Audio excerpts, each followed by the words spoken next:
Enríquez es abogado del Colegio Mayor de Nuestra Señora del Rosario, tiene especialidad en Derecho Laboral, Relaciones Industriales y Seguridad Social. Ex becario de la Universidad de Bolonia, en Italia, en el curso de expertos latinoamericanos en Derecho del Trabajo. Ex becario en la formación de cursos de regímenes de pensiones y financiamiento de seguridad social en Italia, con estudios de doctorado en Filosofía del Derecho de la Universidad de Navarra y profesor de posgrado y de pregrado en las universidades de Colombia, Panamá y Perú. Le rogamos, señor doctor Hernández Rodríguez, sea tan amable en tomar la palabra. Muchas gracias.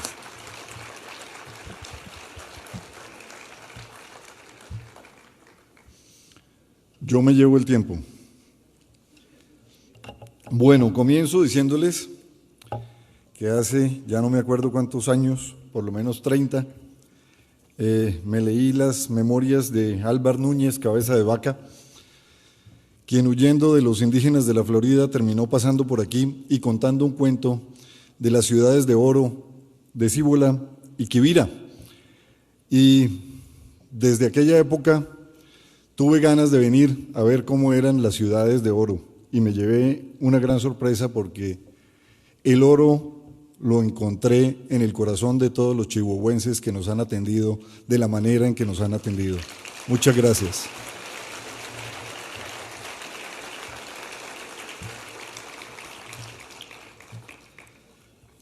Le contaba a algunos colegas antes de empezar que hacia los 7, 8 años salía yo a los juzgados laborales con mi abuelo, que era abogado laboralista, y desde esa época me enloquecí por el derecho laboral, al punto que no tuve otro amigo imaginario que el derecho del trabajo. Pero lo más interesante fue cuando llegué a los 21 y estaba por graduarme de abogado, que conocí la hermana del derecho del trabajo, que era la seguridad social. Y me enamoré de ella y no la he soltado desde esa época. Seguimos siendo novios eternos, seguiremos siendo novios porque novios eternos esperan que el enamoramiento surja cada vez que hay una luna llena. Y esta para mí, pararme aquí frente a ustedes, es una luna llena.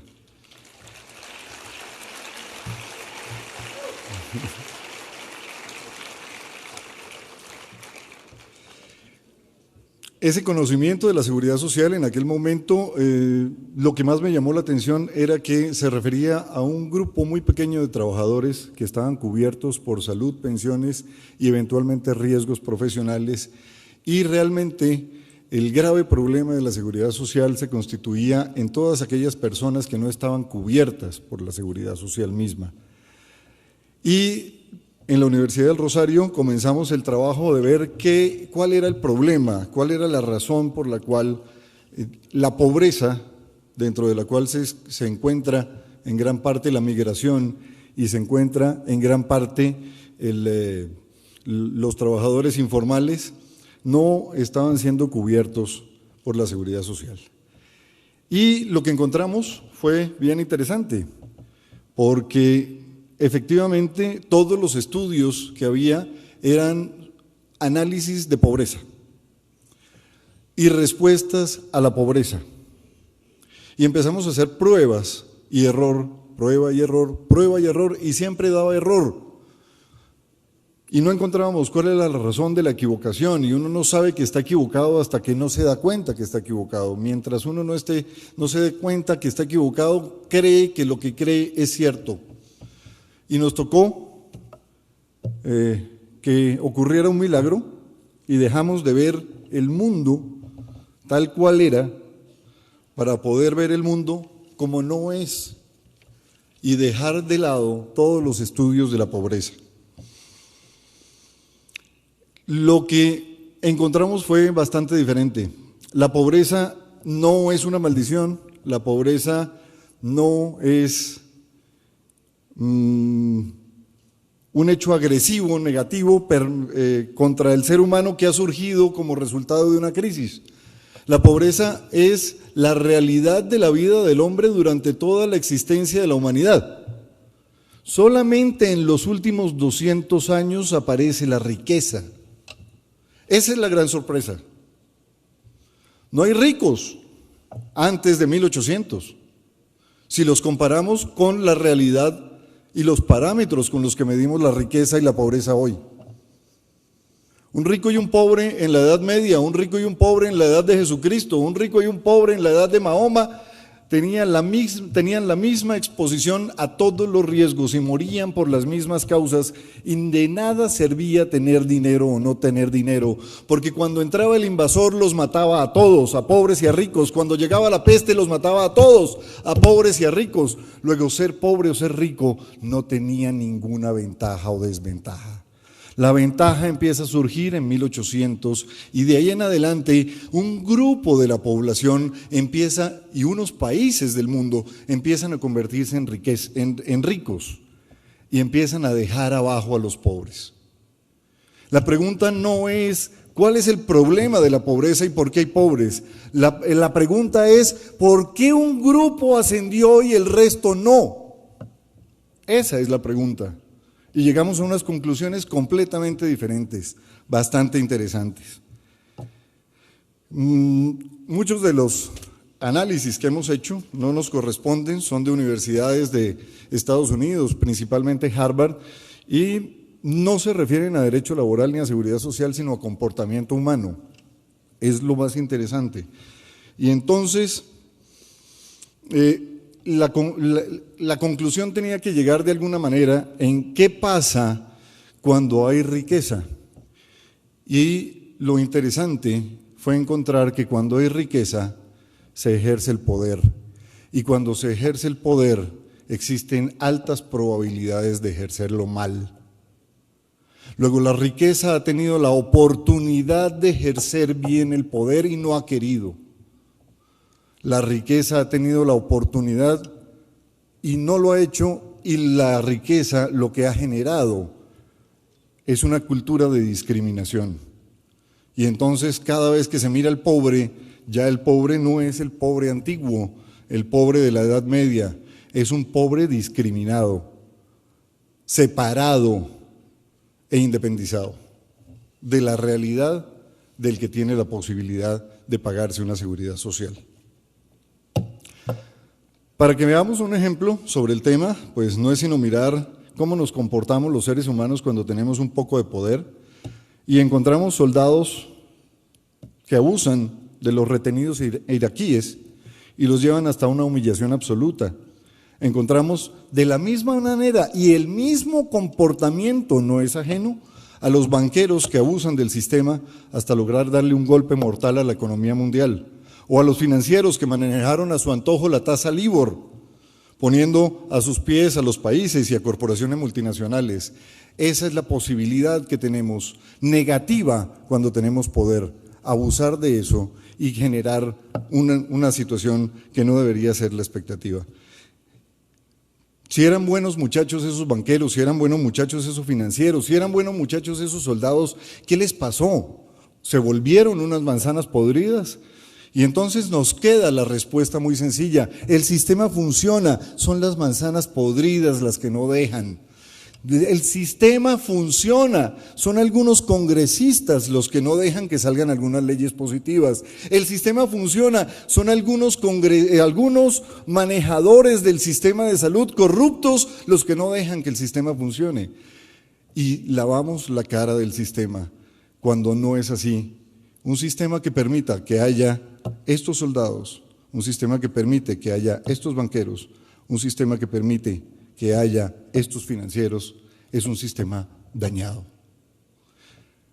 Entonces, el problema no son las manzanas podridas, el problema es la cesta donde se guardan las manzanas, y es una cesta discriminatoria.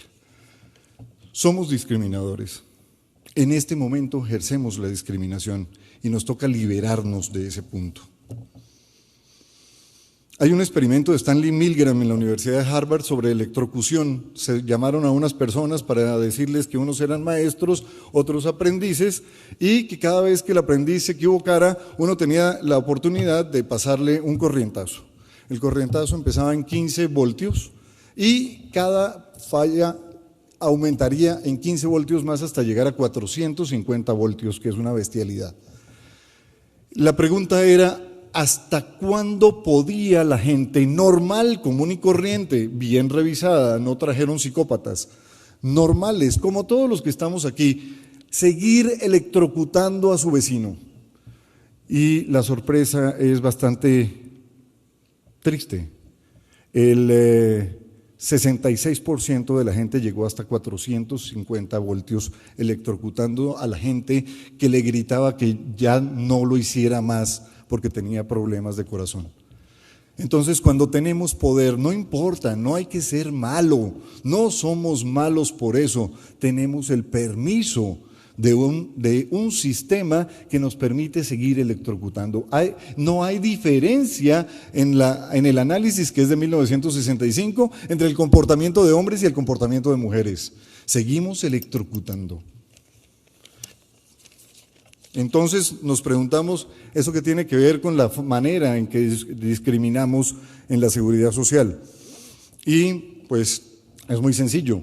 Así como caemos en esa posibilidad de electrocutar al vecino, lentamente, no en 3 meses como en Abu Ghraib, no en 2 años como los banqueros, sino a lo largo de 200 años hemos venido generando una cascada que cada vez aumenta y nos permite hoy, sin darnos cuenta, ser discriminadores.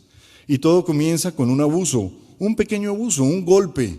Después deshumanizamos al otro, después desindividualizamos al ser humano, posteriormente hacemos difusión de la responsabilidad personal. La responsabilidad es normalmente del otro, las responsabilidades de la empresa, las responsabilidades del sindicato. Siempre estamos echándole la culpa al otro para que el sistema funcione. Una obediencia ciega a la autoridad, lo dice la ley, lo dice la cultura.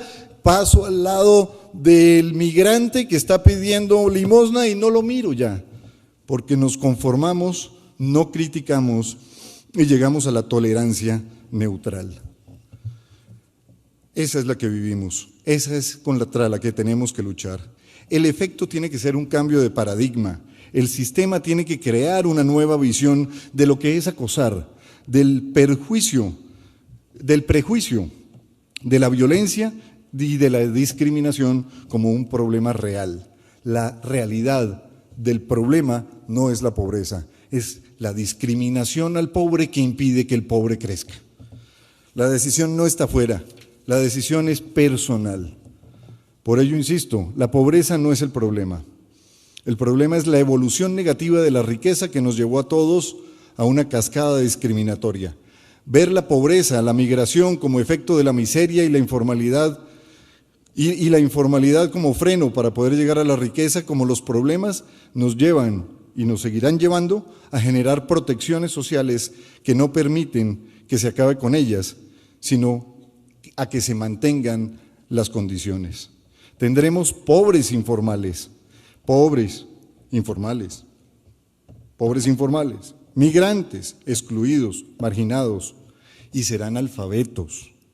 Tendrán un sistema básico de salud, tendrán un ingreso básico que impida su muerte, tendrán agua potable y electricidad algunas horas al día, tendrán teléfono celular, como nos decían ayer, pero seguirán siendo pobres y seguiremos manteniéndolos como pobres hasta que no cambiemos nuestra visión del mundo. El cambio de la visión del mundo requiere héroes. Y un acto heroico es cualquier cosa que uno haga en beneficio del hecho de que no siga habiendo discriminación. Y en este punto quiero parar un segundo, porque quiero manifestar un hecho de heroísmo mío, poco, pequeño, mínimo. Durante todas las manifestaciones que se hicieron aquí en la inauguración, se habló de la importancia del lo profundo, de lo grande que era el hombre chihuahuense. Soy hijo de una mujer, soy sobrino de 3 tías, soy hermano de 3 hermanas, soy primo de 5 primas y soy padre de 2 hijas. Y a mí me duele que se hable del hombre y no se hable de la mujer.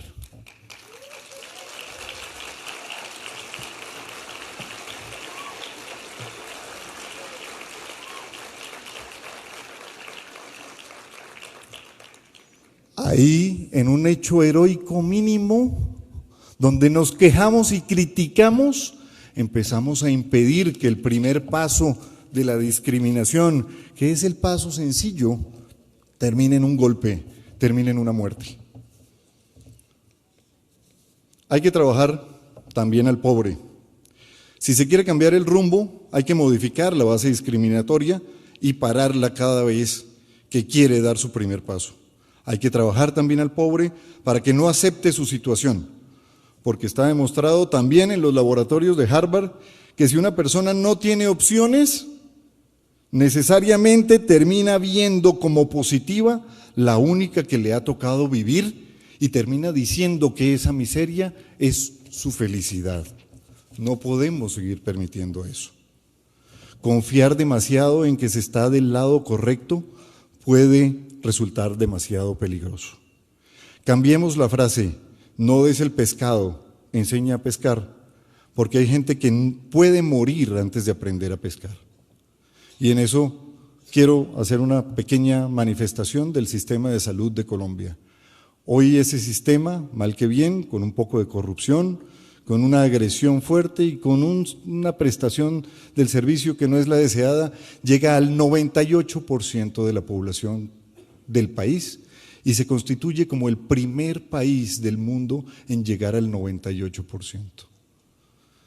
Y ahí no tenemos una visión del pobre, ahí no tenemos una visión del marginal, ahí no tenemos una visión del migrante ni del informal, ahí tenemos una visión del ser humano que debe ser atendido en el 96% y llegando ya al 98%. Ese es un ejemplo que, con todo lo malo que puede pasar en Colombia, es algo de lo que los colombianos no podemos sino sentirnos orgullosos y podemos mostrarle al mundo como una realidad antidiscriminatoria. Y además tenemos que completar la frase, si educas al niño, no tendrás que educar al hombre. Si educas al niño a no discriminar y si educas al niño a no ser pobre y aceptar ser pobre, no tendremos que educar al hombre. La responsabilidad es de todos, la responsabilidad es de una cultura de la seguridad social incluyente y no solo solucionadora de problemas separados. La responsabilidad es de actuar con ética con los seres humanos, es de cada uno de nosotros. A los más jóvenes que están aquí, les pido que se involucren y no sean pasivos. Y cuando su mamá les diga, no te metas en eso no es problema tuyo, respondan con heroísmo, mamá, la humanidad es lo mío. Muchas gracias.